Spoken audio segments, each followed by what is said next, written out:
I thought I was helping my best friend plan her dream wedding, until I found the secret folder on her laptop labeled Project Phoenix. My name is Anya, and for 26 years Kimmy has been my other half. We were the kind of best friends who shared everything. Clothes, secrets, even a brain cell on most days. Our bond was forged in the fires of high school drama, solidified over tear-soaked pillows after bad breakups, and cemented when we went to senior prom together, two goofballs in overly sparkly dresses, laughing at the world, a united front against the pressures of adolescence. Her family is my second family. Her mom, Carol, taught me how to drive a stick shift, and my parents treat Kimmy like the daughter they never had. So, when she got engaged to Tom, I was over the moon. Tom is, by all accounts, a perfect catch. Kind, stable, successful as a software architect, and he looks at Kimmy like she personally hung the stars in the sky. I was thrilled to be named her maid of honor, and I threw myself into wedding planning with an enthusiasm that nearly matched her own, spending countless weekends visiting florists, cake bakers, and venues, all while gushing about how perfect they were together. The first hint that something was off came about 3 months before the wedding, subtle as a whisper in a hurricane.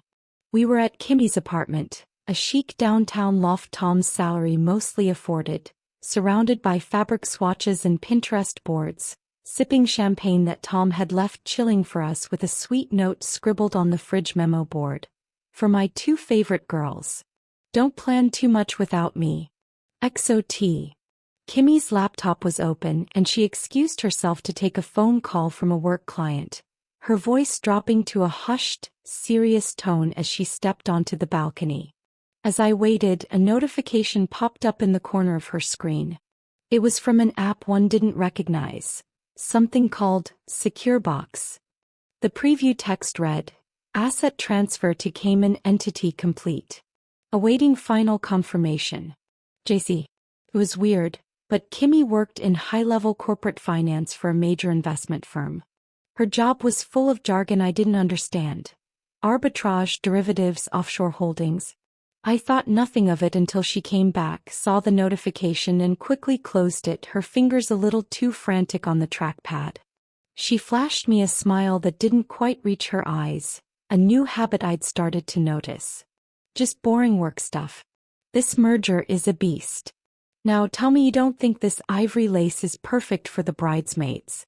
It's so much better than the chiffon, don't you think? I'll let it go. We all have work stress. But the seed of doubt was planted. The next incident was more personal and landed with a heavier thud. Tom called me one evening, his voice tight with a concern that bordered on desperation. "Anya, have you noticed anything different about Kimmy lately? She's been so distant. She's working late all the time, and when she's home she's on her phone constantly. She says it's this huge merger at work, but she gets these cryptic texts at all hours. Last night I woke up at 3 a.m. and she was on the balcony whispering on the phone. When I asked who it was, she said it was an international client in a different time zone and got really defensive, accused me of not trusting her." My heart sank a little. I'd noticed the increased work commitments, the last-minute cancellations of our girls' nights, but I'd chalked it up to pre-wedding chaos. I reassured Tom, my voice feeling thin. "It's probably just cold feet and work stress combined. You know how she gets when she's overwhelmed. Remember finals week in college? She barely slept for days." But my reassurance felt hollow even to me. This felt different. This felt calculated. The tipping point, the moment the whisper became a scream, came a week later.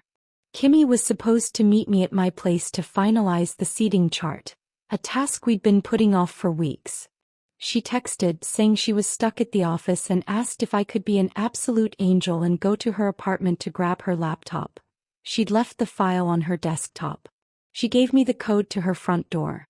"You're a lifesaver, Anya. I'll meet you at the cafe down the street in an hour. Order me a large lot, I'm going to need it." Letting myself into her eerily quiet apartment felt like an intrusion, but I was on a mission. The place was immaculate, unlike its usual comfortably messy state.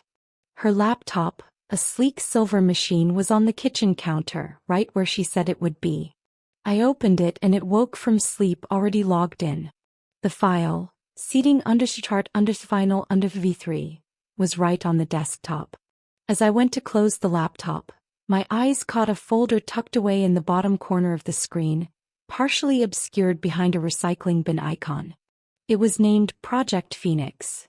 The name sent a chill down my spine. Sounded important, secretive, like something from a spy thriller. And it was password protected. I knew I shouldn't.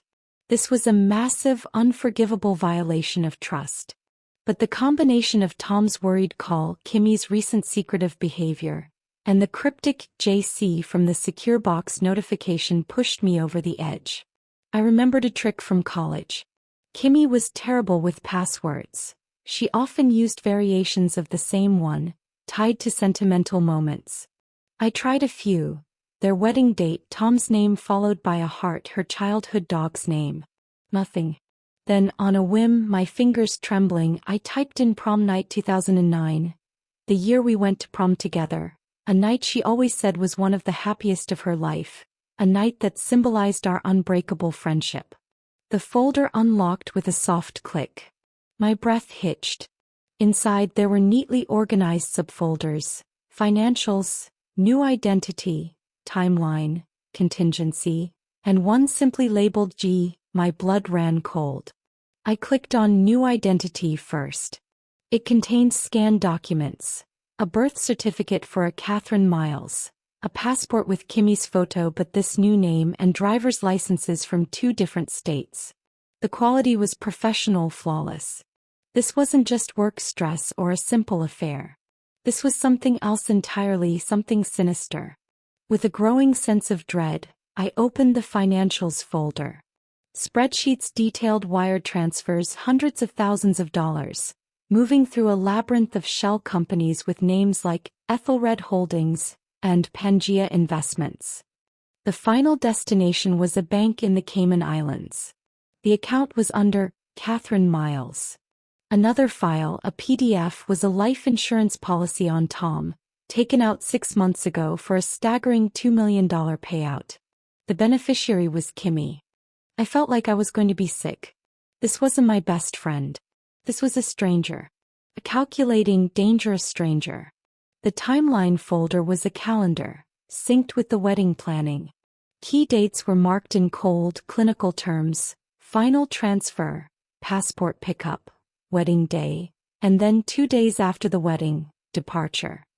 The flight was booked to Buenos Aires. A one-way ticket. The last folder, contingency, held a single terrifying document. It was a plan, cold and clinical, titled Scenario. Tim becomes suspicious. It outlined steps to gaslight Tom, to make him doubt his own sanity with suggestions like misplace his keys, deny conversations, suggest he's overworked. And if that failed, it mentioned permanent resolution with a chilling lack of detail. There were notes about his severe allergy to shellfish, a possible accidental exposure scenario at a celebratory dinner. I sat there, frozen, the hum of the laptop the only sound in the silent, sterile apartment. My best friend wasn't just having an affair, she was planning to disappear after the wedding, and the life insurance policy suggested she had no intention of leaving Tom behind alive. This was far beyond betrayal. This was a conspiracy, a potential murder plot.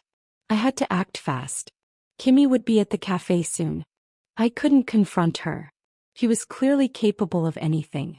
I fumbled in my bag for a thumb drive, my hands shaking so badly I could barely grip it. I plugged it in and copied the entire Project Phoenix folder. The progress bar seemed to crawl. Just as the transfer finished, my phone buzzed, making me jump. It was Kimmy. On my way. Got the laptop.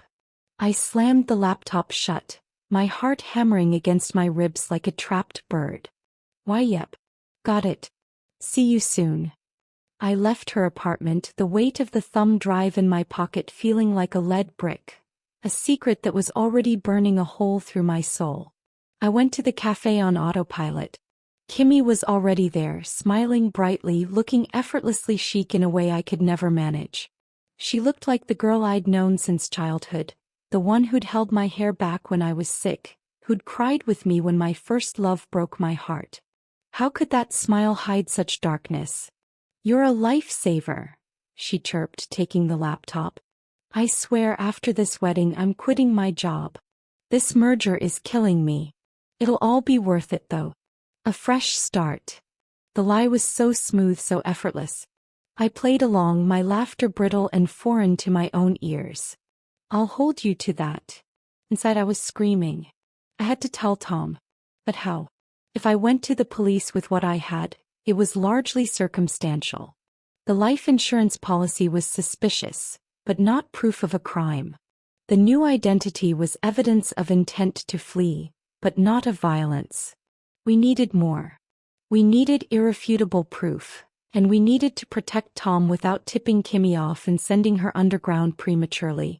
That night, I called Tom and asked to meet him somewhere absolutely private. Not his apartment, not anywhere Kimmy might unexpectedly appear. I suggested a remote lookout point on a hill outside the city, a place we'd all gone for picnics in happier times. He sounded confused, worried, but agreed. When I saw his car pull up, his face etched with concern as he walked toward me under the vast starry sky, my resolve hardened. I was about to shatter his world to save his life. "Tom," I began, my voice trembling so much I could barely form the words. "What I'm about to tell you is going to sound insane. You're going to want to deny it, to rationalize it away. But you have to believe me. I have proof." I opened my laptop in the passenger seat of my car, the glow illuminating our pale, frightened faces. I showed him the contents of the thumb drive. I watched the color drain from his face as he scrolled through the fake passports, the complex wire transfers, the life insurance policy, and the bone-chilling contingency plan. He was silent for a long, agonizing time, just staring at the screen, his knuckles white as he gripped the edge of my laptop. When did you find this?" he finally whispered, his voice ragged as if someone had ripped it from his throat. "Today. She asked me to get her laptop." I explained everything from the secure box notification to the Project Phoenix folder and the password that was a mockery of our friendship. He put his head in his hands, his shoulders shaking with silent, dry sobs. I knew it. I knew something was wrong. The late nights, the passwords on her phone she never used to have. But this is a nightmare from a movie. He looked up at me, his eyes wide with a primal fear. "She's been talking nonstop this week about trying this new exclusive seafood place for our post-wedding dinner. She even made a reservation. I'm severely allergic to shellfish. He knows that. She always checks menus, she always reminds the waiter. She carries an EpiPen in her purse for me." The pieces clicked into a horrifying, undeniable picture. The accidental exposure scenario wasn't just a theoretical note. It was a plan she was actively, cheerfully setting in motion. "We have to go to the police," I said, the words feeling inadequate. "And tell them what?" Tom replied, a bitter, hollow laugh escaping him.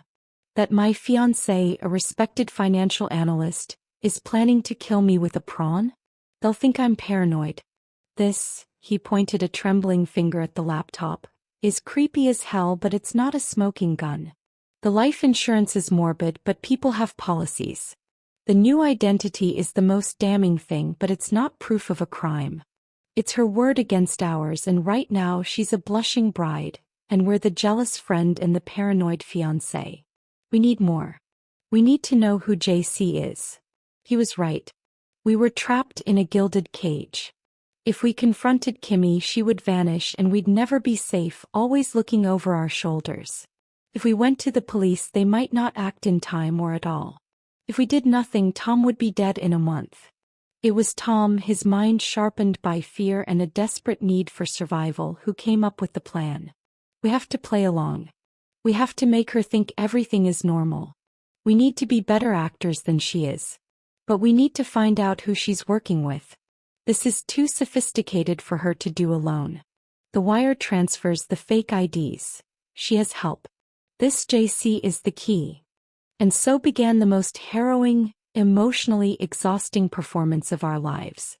For the next 2 weeks, I was the perfect effervescent maid of honor, and Tom was the doting, oblivious, lovesick fiancé. We smiled through cake tastings where I gushed over the vanilla bean frosting. We nodded enthusiastically through venue walkthroughs, where Tom put his arm around Kimmy and whispered how beautiful she'd look walking down the aisle. I complimented Kimmy on her clever planning, her attention to detail, all while secretly searching for a chink in her armor, a slip of the tongue. It was agony. Every smile felt like a betrayal of the truth, every laugh a stab of guilt. Tom, using his skills as a software engineer, took a huge risk. During one of our carefully orchestrated game nights, he managed to plant a keystroke logger on her personal tablet when she was in the kitchen refilling her wine glass. It was a terrifying moment, the seconds stretching into eternity as he synced the tiny device. She found it would all be over. But the data from the logger, which we accessed from a secure cloud server Tom set up, was a goldmine. It led us directly to a name, Julian Croft. He was a shadowy figure, a financial consultant with a minimal, carefully curated online presence that felt fake. The logs showed encrypted messages being sent to a number linked to him. More importantly, we discovered the true scale of Kimmy's deception. She wasn't just skimming funds. She had been systematically embezzling from her company for over a year, funneling millions through Croft's sophisticated network. Project Phoenix was her escape plan from both her life with Tom and the long arm of the law. She wasn't just leaving a man, she was fleeing a country with a fortune. We had our target, but we needed to bring Julian Croft out of the shadows. We decided to force their hand, to create a scenario that would require direct communication.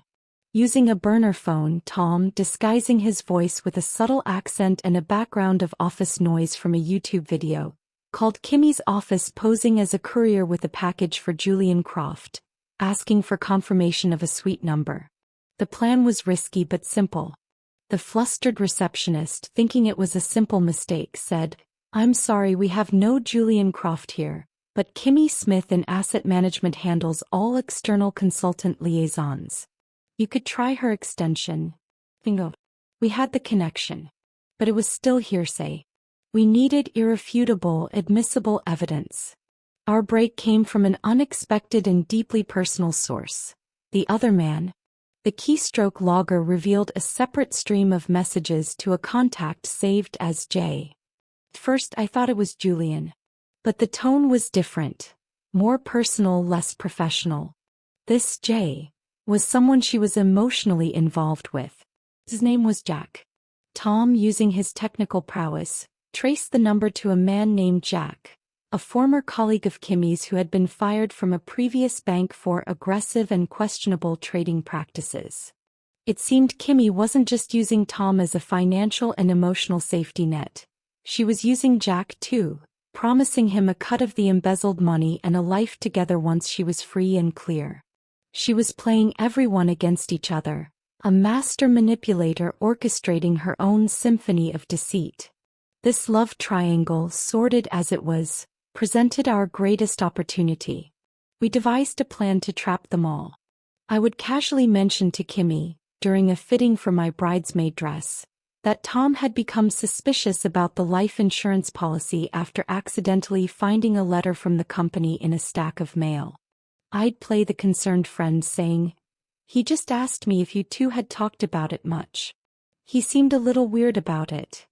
Meanwhile, Tom would arrange a mandatory last-minute business trip to a conference in another state for the upcoming weekend, giving Kimmy and Jack the perfect unsupervised opportunity to meet and panic, hopefully drawing the elusive Julian Croft out into the open to discuss the spooked asset. The plan worked with terrifying efficiency. The keystroke logger showed a flurry of encrypted activity within hours of my comment. Kimmy messaged Jack, "The timeline is moved up. We need to meet. Tonight. Usual place. Bring JC, this is getting messy." And then a separate message to Julian Croft. "The asset is spooked. Questions about the insurance. We need to accelerate the liquidation. Meeting tonight to discuss." Your presence is required. Liquidation. The word hung in the air between Tom and me as we read the logs from the safety of my apartment. Sounded so final. Were they just talking about money? Or was Tom the asset to be liquidated? We couldn't wait any longer. Armed with the thumb drive, the keystroke logs, and a detailed timeline of events we had compiled, we went to the FBI. This was no longer just a personal betrayal. It was wire fraud, grand larceny, embezzlement on a massive scale, and conspiracy. We laid out the entire story for an agent, a serious, sharp-eyed woman named Special Agent Miller. She listened intently, taking notes without interruption. When we showed her the contingency plan and Tom explained the planned seafood dinner and his allergy, her demeanor shifted from professional interest to grave seriousness. This had just escalated into a potential homicide investigation. The FBI moved with a speed that was both reassuring and terrifying. They set up full surveillance on Kimmy, Jack, and initiated a deep background check on Julian Croft. On the night of the meeting, using the location data from Kimmy's phone, which Tom had managed to sync to his laptop weeks earlier, another terrifying risk, agents tracked them to a secluded private airport hangar on the edge of the city, the intended launch point for Project Phoenix. As Kimmy, Jack, and a man we presumed to be Julian Croft met inside, presumably to finalize their escape and, we feared, the liquidation, the FBI moved in. They were arrested on charges of conspiracy to commit wire fraud, embezzlement, and, for Kimmy, solicitation to commit murder based on the overwhelming evidence of the planned allergic reaction. The fallout was explosive and painful. Kimmy's family, initially in shock, turned on me with a ferocity that stole my breath. From her jail cell, Kimmy spun a masterful, venomous story, claiming Tom and I had been having a long-term affair and had framed her out of jealousy and greed. It was a ludicrous, desperate lie, but her parents, wanting to believe their daughter was incapable of such monstrous acts, clung to it like a life raft. They sent me furious, heart-wrenching texts calling me a traitor, a snake, blaming me for destroying their family. Carol, the woman who taught me to drive, wrote, "I thought you were my second daughter. How could you do this to her?" It was a loss that cut deeper than I expected, the severing of a lifelong bond.